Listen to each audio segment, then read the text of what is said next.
എൻ്റെ വൈഫിൻ്റെ സ്വന്തം ആംഗ്ല സമീർ ഖാൻ എന്ന് പറഞ്ഞ ഇന്നിപ്പം ആമസോണിൽ സേഫ്റ്റി ഓഫീസറായിട്ട് വിത്ത് വിസ, അതും അത്യാവശ്യം നല്ലൊരു പാക്കേജ് കൂടിയാണ് വർക്ക് ചെയ്യണത്.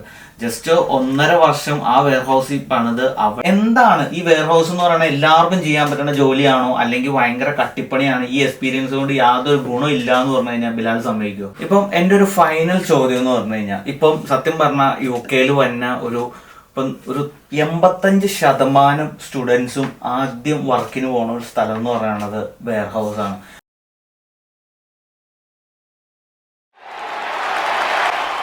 സത്യം പറഞ്ഞാൽ ഒരു ഇൻവെന്ററി കൺട്രോളർ അല്ലെങ്കിൽ ആ ഒരു പോസ്റ്റിൽ ഇരിക്കുന്ന ആളുകളുടെ ഒരു ഡേ ഇൻ എ ലൈഫ്, അതായത് ഇപ്പോൾ 8 to 4 വർക്ക് ചെയ്യുകയാണെങ്കിൽ ആ ഒരു 8 to 4 എന്തൊക്കെ വർക്കാണ്. ഇപ്പൊ നാളെ എനിക്ക് അല്ലെങ്കിൽ വേറൊരാൾക്ക് ജോബ് കിട്ടുവാണെങ്കിൽ അവർക്കൊരു ഒരു ചെറിയ ഐഡിയ പറഞ്ഞു കൊടുക്കാം അവർ ചെയ്യേണ്ട ഡ്യൂട്ടീസ്. അതായത് ഇപ്പോൾ ഞാൻ നേരത്തെ പറഞ്ഞ പോലെ ഓരോ വെയർ ഹൗസിലും ഓരോ രീതിയിലായിരിക്കും നമുക്ക് വർക്ക് ചെയ്യേണ്ടി വരിക. ഓരോ വെയർ ഹൗസിൻ്റെയും ഒരു നേച്ചർ പോലെയായിരിക്കും നമ്മൾ വർക്ക് ചെയ്യേണ്ടത്. ഇപ്പം മെയിനായിട്ട് ഞാൻ പറഞ്ഞ പോലെ തന്നെ ഈ സ്റ്റോക്ക് ചെക്ക് ചെയ്യുക, സ്റ്റോക്ക് ഫിക്സ് ചെയ്യുക, അതുപോലെയുള്ള ഇഷ്യൂസ് കണ്ടുപിടിക്കുക, ഇഷ്യൂസ് സോൾവ് ചെയ്യുക, ഇതുപോലുള്ള കാര്യങ്ങളാണ് നമ്മൾ കൂടുതൽ ചെയ്യണത്. അപ്പം നമ്മളപ്പോൾ കൂടുതൽ ആക്യുറേറ്റ് ആയിട്ട് ചെയ്യണം. മറ്റുള്ളവർ എന്തെങ്കിലും തെറ്റായിട്ട് ഇതുപോലെ എന്തെങ്കിലും മിസ്റ്റേക്ക് ചെയ്ത് നമ്മൾ കണ്ടുപിടിച്ചില്ല എന്നുണ്ടെങ്കിൽ, ഇത് തുടർച്ചയായിട്ട് നമ്മുടെ കയ്യിൽ നിന്ന് മിസ്സായിക്കൊണ്ടിരിക്കുകയാണെന്നുണ്ടെങ്കിൽ നമുക്ക് ചിലപ്പോൾ ആ പോസ്റ്റ് കിട്ടാൻ നമ്മുടെ കയ്യിൽ നിന്ന് ജോബ് പോകാൻ തന്നെ ചാൻസ് ഉണ്ട്. അപ്പം നമ്മളെപ്പോഴും പ്രോപ്പറായിട്ട് ആക്യുറേറ്റ് ആയിട്ട് വർക്ക് ചെയ്യാനായിട്ട് നോക്കാം. അതാണ് ഒരു ഇത് നിലനിർത്താനുള്ള കാര്യം. പക്ഷേ എന്നെ സംബന്ധിച്ചിടത്തോളം എനിക്ക് ഭയങ്കര ഇൻട്രസ്റ്റിംഗ് ആയിട്ടാണ് തോന്നിയത്. ഒരു ഇഷ്യൂസ് കണ്ടെത്താനും അത് സോൾവ് ചെയ്യാനും ഫിക്സ് ചെയ്യാനും കാര്യങ്ങളും അങ്ങനെ പോകുമ്പോൾ നമുക്ക് ഇൻട്രസ്റ്റിംഗ് ആണ്. ഓരോ കാര്യങ്ങൾ പഠിക്കാൻ, പുതിയ പുതിയ കാര്യങ്ങൾ വരുന്നു, അത് പഠിക്കാൻ. പിന്നെ പുതിയ പുതിയ കാര്യങ്ങൾ കമ്പനി അടക്കം ഇംപ്ലിമെൻ്റ് ചെയ്യും, പുതിയ പുതിയ ലോസ്, പുതിയ ചേഞ്ചസ് വരുത്തും.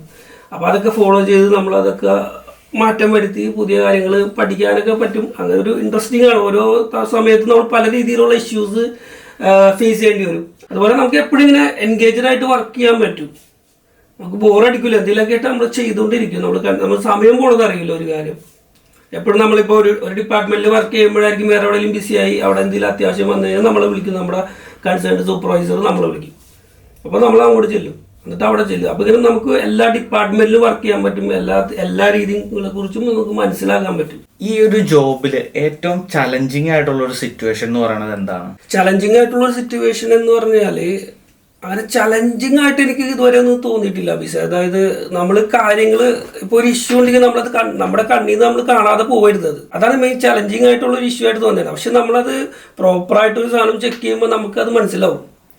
നമ്മളത് എന്താ പറയുക, ശ്രദ്ധയില്ലാണ്ട് അശ്രദ്ധമായിട്ടൊക്കെ ചെയ്ത് കഴിഞ്ഞാൽ നമ്മുടെ മുന്നിൽ നമ്മൾ എന്താ ചെയ്യുക, സാധനം ചെക്ക് ചെയ്ത് പോയേക്കണം, ആരെ ചെക്ക് ചെയ്തെന്ന് അവർക്ക് അറിയാൻ പറ്റും. ചെക്ക് ചെയ്ത് നമ്മൾ തന്നെയാണ്. നമ്മൾ സ്ഥിരമായിട്ട് ഇങ്ങനെ നമ്മൾ ഇഷ്യൂസ് നമ്മുടെ കണ്ണിൽ പെടാണ്ടാണ് പോകണമെന്നുണ്ടെങ്കിൽ അവർ നമ്മൾക്ക് ഇതപ്പോൾ തന്നെ നമ്മളെ വിളിക്കും. നമ്മളടുത്ത് ചോദിക്കുന്നത് എന്താണ് നിങ്ങളാണത് ചെക്ക് ചെയ്തത്, നിങ്ങളുടെ പേരിലാണല്ലോ കിടക്കുന്നത് ചെക്ക് ചെയ്തിട്ട്, എന്നിട്ട് എന്താ നിങ്ങളത് കണ്ടുപിടിക്കാണ്ടിരുന്നത്. ഇതുപോലെ നിരന്തരം ഇങ്ങനെ പറ്റിക്കഴിഞ്ഞാൽ പിന്നെ നമുക്ക് ആ പോസ്റ്റിലിരിക്കാൻ ഒരിക്കലും പറ്റില്ല. അതായത് ഒരു സാധനം തെറ്റായിട്ട് ഒരു 100-300 യൂണിറ്റ് തെറ്റിച്ച് വന്ന സാധനം നമ്മുടെ കണ്ണിൽ പെടാണ്ട് നമ്മളത് ഓക്കെ ചെയ്ത് ഇത് ശരിയാണെന്നുള്ള രീതിയിൽ നമ്മൾ വിട്ട് കഴിഞ്ഞാൽ അടുത്തൊരു ഡിപ്പാർട്ട്മെന്റിൽ നമ്മുടെ അടുത്ത സ്ഥലത്ത് വർക്ക് ചെയ്യേണ്ടത് ഇവരൊക്കെ ഇങ്ങനെ നിരന്തരം ചെക്ക് ചെയ്തുകൊണ്ടിരിക്കുകയാണ്. ഓരോ ഘട്ടത്തിലും ചെക്ക് ചെയ്തുകൊണ്ടിരിക്കുകയാണ്. പുറത്ത് പോകണവരെ നമ്മൾ ചെക്ക് ചെയ്തുകൊണ്ടിരിക്കുകയാണ്. നമ്മുടെ ഡിപ്പാർട്ട്മെന്റിലുള്ള പല കൊളീഗ്സ് ഓരോ ഡിപ്പാർട്ട്മെന്റിൽ വർക്ക് ചെയ്തുകൊണ്ടിരിക്കുക. അവർ പിടിക്കും. അല്ലെങ്കിൽ വേറെ ആരെങ്കിലും ഇപ്പോൾ അവിടുത്തെ ഒരു സൂപ്പർവൈസർ ഇത് കണ്ട്, അപ്പോൾ ഇത് ആരെ ചെക്ക് ചെയ്തത്, ഇന്ന ആൾ ചെക്ക് ചെയ്ത് അയാൾ കണ്ടുപിടിച്ചിട്ടില്ല, ഇത്രയും വലിയ ഇഷ്യൂ ഇതുമുണ്ടായിട്ട് തെറ്റായിട്ട് റിസീവ് ചെയ്തേക്കുന്ന ഐറ്റങ്ങളാണ്, അല്ലെങ്കിൽ ഇത് പ്രോപ്പറായിട്ടല്ല അത് മൂവ് ചെയ്തേക്കുന്നത്. ഓരോ ഡിപ്പാർട്ട്മെന്റിൽ ഇത് സ്കാൻ ചെയ്ത് ഓരോ ഡിപ്പാർട്ട്മെന്റിൽ ഓരോ ട്രാൻസാക്ഷനൊക്കെ നമുക്കെല്ലാം ചെക്ക് ചെയ്ത് ഓരോ ട്രാൻസാക്ഷൻ വഴിയാണ് ഓരോ ചാനൽ ചേഞ്ച് ചെയ്ത് പോണത്. അപ്പം ആരാണ് ഇത് ചെയ്തത്? അപ്പം നമ്മൾ ഉത്തരവാദിയാണ് നമ്മളത് കണ്ടുപിടിച്ചില്ലെങ്കിൽ. ഇപ്പം എൻ്റെ ഒരു ഫൈനൽ ചോദ്യം എന്ന് പറഞ്ഞു കഴിഞ്ഞാൽ, ഇപ്പം സത്യം പറഞ്ഞാൽ UK വന്ന ഒരു 85% സ്റ്റുഡൻസും ആദ്യം വർക്കിന് പോകുന്ന ഒരു സ്ഥലം എന്ന് പറയുന്നത് വെയർ ഹൗസ് ആണ്. പലരും ഇങ്ങനെ കുറ്റപ്പെടുത്തി പറഞ്ഞിട്ടുണ്ട്, നിങ്ങൾ വെയർ ഹൗസിൽ പോണ എന്തിനാണ്, നമ്മുടെ നാട്ടിലോ ഒരു എന്താ പറയണ ഒരു ബംഗാളിയുടെ അവസ്ഥയാണെന്ന് വരെ പറഞ്ഞിട്ടുണ്ട് വെയർ ഹൗസിൽ. നമുക്ക് അറിയാം, പേഴ്സണലി ഇപ്പം നമുക്കറിയാം ഈ വെയർ ഹൗസ് എക്സ്പീരിയൻസ് വെച്ച് നല്ല ജോലി കിട്ടിയ ആളുകളുണ്ട്. പക്ഷെ നമ്മുടെ ആൾക്കാർക്ക് അറിയില്ല. നമ്മുടെ ആൾക്കാർ തന്നെ എല്ലാവർക്കും ചെയ്യാവുന്ന ഒരു ജോലിയാണ് വെയർ ഹൗസ് ജോബ് എന്നാണ് എല്ലാവരും വിചാരിച്ചത്. ഇപ്പൊ തന്നെ നമ്മുടെ കൂട്ടത്തിൽ നിന്ന് തന്നെ ഈ ഒരു എക്സ്പീരിയൻസ് വെച്ച് നല്ലൊരു കമ്പനിയിൽ നല്ലൊരു പാക്കേജിന് കിട്ടിയവരുണ്ട്. അപ്പം എന്താണ് ഈ വെയർ ഹൗസ് എന്ന് പറയുന്നത്? എല്ലാവർക്കും ചെയ്യാൻ പറ്റുന്ന ജോലിയാണോ, അല്ലെങ്കിൽ ഭയങ്കര കട്ടിപ്പണിയാണ്, ഈ എക്സ്പീരിയൻസ് കൊണ്ട് യാതൊരു ഗുണം ഇല്ല എന്ന് പറഞ്ഞു കഴിഞ്ഞാൽ ബിലാൽ സമ്മതിക്കുമോ? അങ്ങനെ ഒരിക്കലും സമ്മതിക്കില്ല. അതായത് നമ്മളൊരു മൈൻഡ് പോലെ ഇരിക്കും കാര്യങ്ങൾ കാണുന്നത്. ചിലവർക്ക് എപ്പോഴും ഒരു വെറുത്ത് ജോലി ചെയ്യണവരുണ്ട്. അത് വെയർ ഹൗസ് ആയിക്കോട്ടെ, ഏത് ജോലി ആയിക്കോട്ടെ, എനിക്ക് മടുപ്പാണെന്ന് പറഞ്ഞ ജോലി ചെയ്യണവരുണ്ട്. അവരെപ്പോഴും അങ്ങനെ തന്നെ പറഞ്ഞിരിക്കും. ഇപ്പൊ ഞാനൊരു ഓപ്പറേറ്റീവായിട്ട് അവിടെ കയറി എനിക്ക് അങ്ങനെ തന്നെ നിന്നാൽ മതി എന്ന് വിചാരിച്ചുകൊണ്ടിരുന്നത് നമ്മൾ അങ്ങനെ തന്നെ നിൽക്കുള്ളൂ. നമുക്ക് പുതിയതെന്തിലേക്ക് മാറണം, പുതിയതെന്തെങ്കിലും പൊസിഷൻ കിട്ടിക്കഴിഞ്ഞാൽ നമുക്ക് അച്ചീവ് ചെയ്യണം. ഓരോ കാര്യങ്ങൾ കൂടുതൽ അറിയണമെന്നൊക്കെ ഉണ്ടെങ്കിൽ ഇതുപോലെ നമുക്ക് എന്തായാലും നമുക്ക് മുകളിലേക്ക് കയറി പോകാൻ പറ്റും. ഇപ്പൊ സൂപ്പർവൈസർ ആവാൻ പറ്റും, അല്ലെങ്കിൽ സെക്ഷൻ മാനേജർ ആവാൻ പറ്റും, മാനേജർ വരെ ആവാൻ പറ്റും. അതൊക്കെ ഓരോരുത്തരുടെ ഓരോ ജോലിയോടുള്ള താല്പര്യം പോലെയാണ്. ഇപ്പൊ വെയർ ഹൗസ് എന്ന് പറഞ്ഞാൽ വെയിറ്റ് എടുത്ത് ഇറക്കലും പൊക്കലും മാത്രമല്ലല്ലോ. UK വെയർ ഹൗസ് എന്ന് പറഞ്ഞാൽ ഫുള്ളി ഓട്ടോമേറ്റഡ് ആണ്. എല്ലാം ഓരോ കാര്യങ്ങൾ നമുക്ക് ഒരുപാട് പഠിക്കാനുണ്ട്. അതിന് വേണ്ടിയിട്ട് ഇവിടെ ഒരുപാട് കോഴ്സുകൾ തന്നെ ഉണ്ടല്ലോ. ലോജിസ്റ്റിക്സ് കോഴ്സുകൾ തന്നെ ഇവിടെ പഠിപ്പിക്കുന്നുണ്ട്. അതിപ്പോ വെയർ ഹൗസിൽ പോയിട്ട് വെയിറ്റ് എടുക്കാനുള്ള കോഴ്സ് അല്ലല്ലോ അത്. പിന്നെ അതുപോലെ തന്നെ ബിലാലിന്റെ കൂട്ടത്തിൽ തന്നെ ഇപ്പൊ സത്യം പറഞ്ഞാൽ നമ്മുടെ കാർത്തിക് ഈ ഒരു എക്സ്പീരിയൻസ് വെച്ച് മാത്രമാണ് ജോബ് കിട്ടിയാണ്. അതിനെ പറ്റി ഒന്ന് പറയാമോ?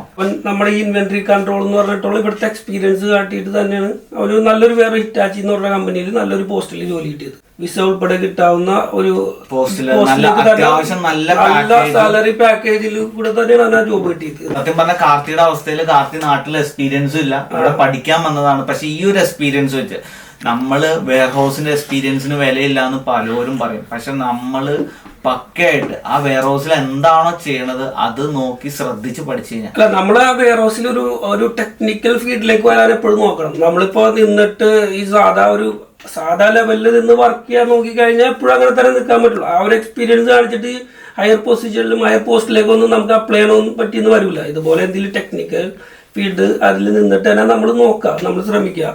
എന്നിട്ട് അതുവഴി എന്തായാലും അങ്ങനെ ഒരു എക്സ്പീരിയൻസ്, പ്രത്യേകിച്ച് സ്പോർട്സ് ഡയറക്ടർ ഫ്രൈസിസ് ഗ്രൂപ്പ് ഒക്കെ പോലുള്ള കമ്പനികളിലെ എക്സ്പീരിയൻസ് ഉണ്ടെന്ന് പറഞ്ഞാൽ നല്ലൊരു എക്സ്പീരിയൻസ് ആയിട്ട് തന്നെ നമുക്ക് കാണിക്കാൻ പറ്റും. അതും ചെറിയൊരു വെയർ ഹൗസ് അല്ല കേട്ടോ. ഞാൻ ഈ വീഡിയോയുടെ തുടക്കത്തിൽ പറഞ്ഞു UK second largest warehouse ആണ്. എനിക്ക് വേറൊരു കാരണക്കട എനിക്ക് ആഡ് ചെയ്യാനുള്ളത് എൻ്റെ വൈഫിന്റെ സ്വന്തം ആംഗ്ല സമീർ ഖാൻ എന്ന് പറഞ്ഞ ഇന്നിപ്പം ആമസോണിൽ സേഫ്റ്റി ഓഫീസറായിട്ട് വിത്ത് വിസ, അതും അത്യാവശ്യം നല്ലൊരു പാക്കേജ് കൂടിയാണ് വർക്ക് ചെയ്യണത്.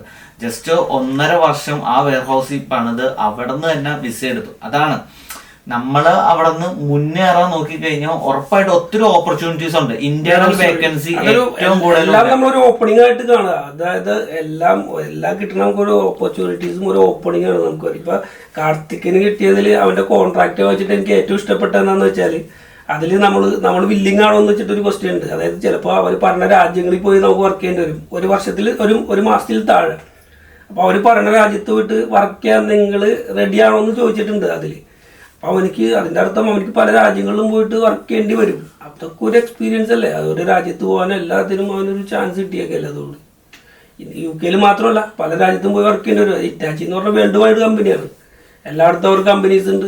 പല മേഖലകളിലും ഒരു വർക്ക് ഓരോ കാര്യം, മെഷീനറീസ് ആയാലും റെയിലും എല്ലാ കാര്യങ്ങളിലും അവർ ഉണ്ട്. അപ്പൊ വേറെ എന്തെങ്കിലും ഒരു പോയിന്റ് ആഡ് ചെയ്യാനുണ്ടോ, ഒരു ഫൈനൽ ടച്ച്? അത് ഇനിയിപ്പോ വെയർ ഹൗസിൽ പണിയെടുക്കുന്നവർക്ക് അല്ലെങ്കിൽ ഇനി വെയർ ഹൗസിലോട്ട് നോക്കണവർക്ക് എന്തെങ്കിലും അഡ്വൈസ് എന്നുള്ള രീതിയിൽ?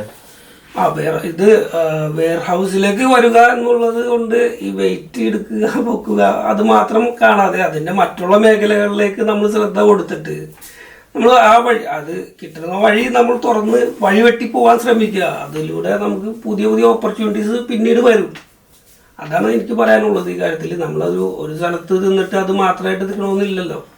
പിന്നെ നമ്മുടെ മാനേജറുടെ അടുത്ത് നമുക്ക് സമയം കിട്ടുമ്പോ എല്ലാം നമ്മൾ പോയി സംസാരിക്കാൻ നോക്കുക. എന്താന്ന് വെച്ച് കഴിഞ്ഞാൽ അതായത് നമുക്ക് എന്ത് ഡൗട്ട് ഉണ്ടെങ്കിലും നമ്മൾ ചോദിക്കുക. എല്ലാവരും പറഞ്ഞു തരണമെന്നും ഉണ്ടാവില്ല, ചിലവര് പറഞ്ഞു തരാൻ മനസ്സുള്ളവരുണ്ടാവും. ഇതെങ്ങനെ എന്താണ് ഇവിടെ നടക്കുന്നത്. ചിലപ്പോൾ നമ്മുടെ അടുത്ത് ചെയ്യുന്നവർ നമ്മൾ അത് മാത്രം ചെയ്തുകൊണ്ടിരുന്ന നമ്മൾ അത് മാത്രമേ അറിയുള്ളൂ. പുതിയ കാര്യങ്ങൾ ഇതെന്താ അങ്ങനെ ചെയ്തപ്പോൾ ഇങ്ങനെ ആയിപ്പോയി, ഇത് എന്ത് കാരണങ്ങൾ കൊണ്ടാന്ന് ചോദിക്കുമ്പോൾ അവർക്ക് നമ്മളോട് ജെനുവിനായിട്ടുള്ള ഒരാളാണെങ്കിൽ അവർക്ക് നമ്മൾ ഇഷ്ടപ്പെടുള്ളൂ. അവന് കാര്യങ്ങൾ അറിയാൻ താല്പര്യം. അപ്പോൾ അവൻ പറഞ്ഞു തരും. ഞാൻ തുടക്കത്തിലേ ഞാൻ ഓപ്പറേറ്റീവായിട്ട് കയറിയ സമയത്ത് ഞാൻ ഇവരുടെ അടുത്തൊക്കെ ചോദിക്കുമായിരുന്നു. ഇപ്പോൾ കൺട്രോളർമാർ വന്ന് സ്റ്റോക്ക് ഓഡിറ്റർ എന്നുള്ള ബാഡ്ജിലാണ് അവർ വർക്ക് ചെയ്യുന്നത്, സ്റ്റോക്ക് ഓഡിറ്റിങ്. അപ്പോൾ അവർ വരുമ്പോൾ ഞാൻ ഇങ്ങനെ ഇടയ്ക്കിടയ്ക്ക് ഡൗട്ട്സ് ഒക്കെ ചോദിക്കും. ഞാൻ എങ്ങനെയാണ് ഇത്, എന്താണ് നിങ്ങൾ ചെയ്യണം, ആക്ച്വലി എന്താണ് വർക്കിൻ്റെ ഒരു നേച്ചർ, എന്താണ് കണ്ടുപിടിച്ചുകൊണ്ടിരിക്കുന്നത്, നിങ്ങൾ എന്താണ് ഇപ്പോൾ ചേഞ്ച് ചെയ്യുന്നത്. അപ്പോൾ അവർക്ക് ആദ്യം നമ്മൾ പുതിയൊരാളായതുകൊണ്ട് ചിലപ്പോൾ അത്രയും മൈൻഡ് ചെയ്യില്ല. പിന്നെ നമ്മൾ കണ്ടിന്യൂസ് ചോദിക്കുമ്പോൾ അവർ ഇഷ്ടപ്പെടും. അപ്പോൾ നമുക്ക് പറഞ്ഞു തരും അവർ ഇന്ന കാര്യങ്ങളാണ് ചെയ്യണത്, നമ്മുടെ വർക്ക് ഇന്നതാണ് ഇവിടെ ചെയ്യണത്. അപ്പോൾ നമുക്കൊരു ഇൻട്രസ്റ്റ് ഉണ്ടെങ്കിൽ നമുക്ക് അപ്പോഴുള്ള ഇൻട്രസ്റ്റ് നമ്മുടെ മനസ്സിൽ ജനിക്കുള്ളൂ. അതിലൂടെ ഓരോ കാര്യങ്ങൾ ചെയ്തു പോകാൻ പറ്റും. ഓക്കെ, അപ്പൊ ഇത്രയാണ് നമുക്ക് വെയർ ഹൗസ് ഇൻവെന്ററി കൺട്രോളിനെ പറ്റി പറയാനുള്ളത്. നല്ലൊരു ഇൻഫോർമേറ്റീവ് വീഡിയോ ആയിരുന്നു. അപ്പം നിങ്ങൾക്ക് എന്തെങ്കിലും കാര്യത്തിൽ ഇനി സംശയങ്ങളോ കാര്യങ്ങളോ ഉണ്ടെങ്കിൽ, ഞാൻ തന്നെ വെയർ ഹൗസിനെ പറ്റി ഒത്തിരി വീഡിയോസ് ചെയ്തിട്ടുണ്ട്. ഞാൻ തുടക്കത്തിൽ 1.5 വർഷം വെയർ ഹൗസിൽ നിന്ന ആളാണ്. ആദ്യത്തെ 6 മാസം ഞാൻ ഓപ്പറേറ്റീവ്, പിന്നെ സൂപ്പർ യൂസറായി, പിന്നെ ട്രെയിനി പാർട്ട്ണറായി. നല്ല രീതിയിൽ പെട്ടെന്ന് ഗ്രോത്ത് ചെയ്യാൻ പറ്റണ ഒരു മേഖല തന്നെയാണ് സത്യം പറഞ്ഞ വെയർ ഹൗസ് എന്ന് പറയാനുള്ളത്. പിന്നെ ഞാൻ നിന്ന സമയത്ത് നമുക്ക് വിസ ഇല്ലാത്തതുകൊണ്ട് നമ്മൾ മാറി ഇപ്പം NHS കയറി. പക്ഷെ ഈ ഒരു എക്സ്പീരിയൻസ് എപ്പോഴും നല്ലതാണ്. അല്ലാതെ വെയർ ഹൗസ് എന്ന് പറഞ്ഞാൽ ഒരിക്കലും വെയിറ്റ് എടുക്കണ ഒരു സ്ഥലം, അല്ലെങ്കിൽ നമുക്ക് ഇപ്പൊ ആമസോണിനൊക്കെ പറ്റി പറയും മാസം 2000-2500 പൗണ്ടൊക്കെ ഏൺ ചെയ്യാം. പക്ഷെ നിങ്ങൾ നിങ്ങളുടെ ഗ്രോത്ത് നോക്കി നിങ്ങൾ അവിടെ എന്തെങ്കിലും ഒരു കോഴ്സ് എടുത്തിട്ട് അപ്ലൈ ചെയ്യുകയാണെങ്കിൽ ഉറപ്പായിട്ട് നിങ്ങൾക്ക് ഹയർ പൊസിഷനിലോട്ട് ഓരോ പോസ്റ്റിലേക്ക് അവർ വിളിക്കും. നമ്മളപ്പോൾ അപ്ലൈ ചെയ്യുക, അറ്റൻഡ് ചെയ്യുക. ചിലപ്പോൾ കിട്ടൂലായിരിക്കും, ചിലപ്പോൾ 2 പ്രാവശ്യം കിട്ടൂലായിരിക്കും, 3 പ്രാവശ്യം കിട്ടൂലായിരിക്കും. എൻ്റെ ഒരു ഫ്രണ്ട് 3-4 പ്രാവശ്യം അവൻ ഇന്റർവ്യൂ അറ്റൻഡ് ചെയ്ത് 4ാമത്തെ പ്രാവശ്യം അവന് സൂപ്പർവൈസറായിട്ട് കിട്ടി, ട്രെയിനിങ് സൂപ്പർവൈസറായിട്ട്. അവനിപ്പോഴും വർക്ക് ചെയ്യുന്നുണ്ട് അവിടെ. പിന്നെ എനിക്ക് ഏറ്റവും എടുത്തു പറയാനുള്ളത് ഇന്റേണൽ വേക്കൻസി ഏറ്റവും കൂടുതലുള്ള ഒരു സ്ഥലമാണ് വെയർ ഹൗസ്. ഇപ്പൊ സത്യം പറഞ്ഞാൽ ബിലാൽ വെളിയിൽ നിന്നിട്ടാണ് ഈ പോസ്റ്റിൽ അപ്ലൈ ചെയ്തിട്ടുണ്ടെങ്കിൽ കിട്ടണമെന്നില്ല. അവിടെ വർക്ക് ചെയ്ത ആളെന്നുള്ള രീതിയിലാണ് അവര് നോക്കും. നമുക്ക് എന്തെങ്കിലുമൊക്കെ അറിയാവോ വെയർ ഹൗസിനെ കുറിച്ചിട്ട് അത് നോക്കും. അല്ലെങ്കിൽ ഡയറക്റ്റ് ആയിട്ട് വിളിക്കാൻ ചാൻസ് കുറവാണ്. ഡയറക്റ്റ് ആയിട്ട് അവിടെ വിളിക്കുമ്പോൾ അവർക്ക് ഇത്ര വർഷത്തെ എക്സ്പീരിയൻസ് വേണം, അത് റിലേറ്റഡ് ആയിട്ടുള്ള കോഴ്സ് പഠിക്കണം. ഇത് അവിടെ ഉള്ള ആളെന്നുള്ള ഒരു കൺസിഡറേഷൻ നമുക്ക് എപ്പോഴും ഉണ്ട്. അപ്പൊ വെയർ ഹൗസിൽ വർക്ക് ചെയ്യണവർ എപ്പോഴും നിങ്ങളുടെ ഹയർ പൊസിഷനിലോട്ട് വേണ്ടി അപ്ലൈ ചെയ്യാൻ മാക്സിമം ട്രൈ ചെയ്യുക. അതാണ് നമ്മുടെ ഈ വീഡിയോയിലെ മെയിൻ ആയിട്ട് നമുക്ക് പറയാനുള്ളത്. അപ്പൊ എനിവേ ഈ വീഡിയോ നിങ്ങൾക്ക് ഇഷ്ടപ്പെട്ടു എന്ന് വിചാരിക്കുന്നു. Anyway stay tune to Abees UK channel. പുതിയൊരു ഇൻഫോർമേറ്റീവ് വീഡിയോ ആയിട്ട് തന്നെയായിരിക്കും. ഓക്കെ.